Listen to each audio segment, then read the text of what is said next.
นี่คือศาลไม้ตะเคียนบ้านมุงคำตำบลนาตาลได้นี่ละศาลไม้ตะเคียน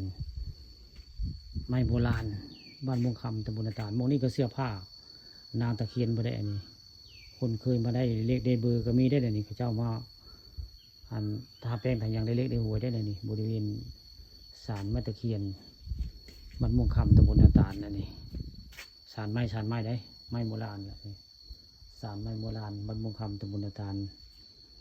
ความเชื่อถือของคนเนาะสารไม้แหละเนี่ยสารไม้ที่กี้แต่เก่าไม้เอามาตะน้ำพุ่งผู้ใดมาตะกูลน้ำพุ่งว่าไงเขาเจ้าเห็นน้ำโซ่ได้เห็นไม้เขาเจ้าว่าไปเทียมคนในบ้านนะไปเทียมได้ไปสิ่งร่างคนเขาเจ้าว่าเพิ่นจะขึ้นไม้จะขึ้นมาอยู่ทึ่งพี่เลยสักส่วนอนต้านบ้านเมืองเอาขึ้นมาได้เอาไม้เนี่ยขึ้นมา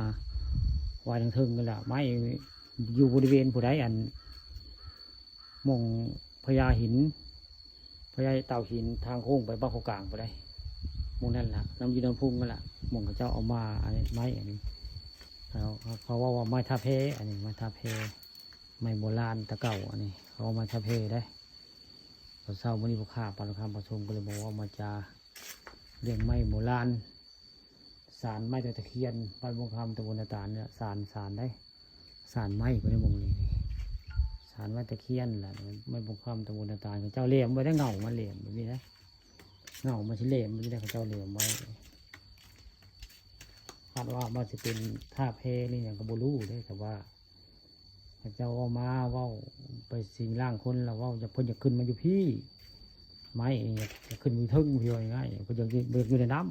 ำเลยวันเมืองกับเจ้าเลยเอาขึ้นมาคนขึ้นมาไว้เป็นศาลเป็นที่ระลึกของไทยม่วงคำตะบนนาตาลเป็นศาลไม้โบราณล่ะนี่ไม้โบราณในเงามันเหลี่ยมๆนี่ได้นี่แหละศาลไม้โบราณบ้านม่วงคำตะบนนาตาลเรียกว่าไม้ท่าเพเขาเจ้าว่าได้นี่ท่าเพทางขึ้นวัดพาพึ่งบ้านม่วงคำตะบนนาตาลได้มีไม้โบราณในวงนี้ไม้โบราณอันไม้เนี่ยก็ใหญ่ใช่จักไม้ไปสั่งดอกโอ้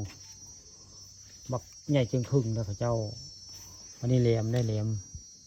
เจ้าเหลี่ยมเงาเลยตัวนี้บริเหลี่ยมเงาตัวนี้ตัวนี้บริเหลี่ยมเลยแต่ว่าเป็นซิวแบบนี้ได้นี่เป็นซิวแบบนี้นะห้อยซิวคาดว่าเขาเจ้าชิโยไปกึบเฉลยตามเบิ่งจะเป็นคานอะไรเนาะสงสัยจะเป็นท่าเพในกระบุลูเนาะเขาเจ้าเห็ดสร้างไว้โบจักแต่ว่าเกิดมากะเขาเจ้าก็หากระเห็นว่าน้ำมันเซาะเลยก็เดี๋ยวแก้ขึ้นมาเอาไว้ในนี่เป็นสารไม้แต่คนนับถือเรื่องว่าเป็นสารไม้ตะกี้แต่เก่าสารไม้โบราณละมงนี่ข้าก็เลยได้บอกว่ามันจะเรื่องสารไม้มันม่วงคำตำบลนาตาลละนี่อันนี้เงาตัวนี้เหลี่ยมได้นี่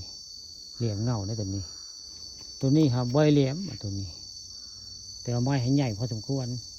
ไม่หยกขึ้นก็จะใช้คนหลายขนาดได้หยกนี่จากที่หยกเสานี่ได้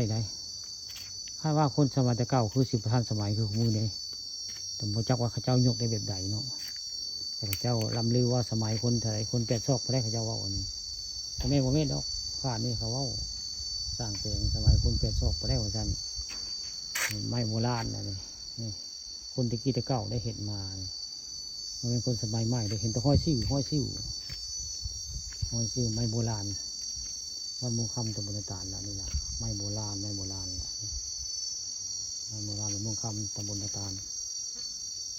ข่าวเรื่องจริงผ่านจอมาให้เบิ่งเนาะอันนี้เป็นห้อยเป็นตัวนี้เป็นอันเสาเลี่ยมได้เป็นเลี่ยมได้ตัวนี้เจ้าถากเป็นเลี่ยมแบบนี้ได้ตัวนี้บกกลมแล้วตัวนี้เป็นเลี่ยมได้เป๊กได้มีต้นเดียวนี่เป็นเลี่ยมเลย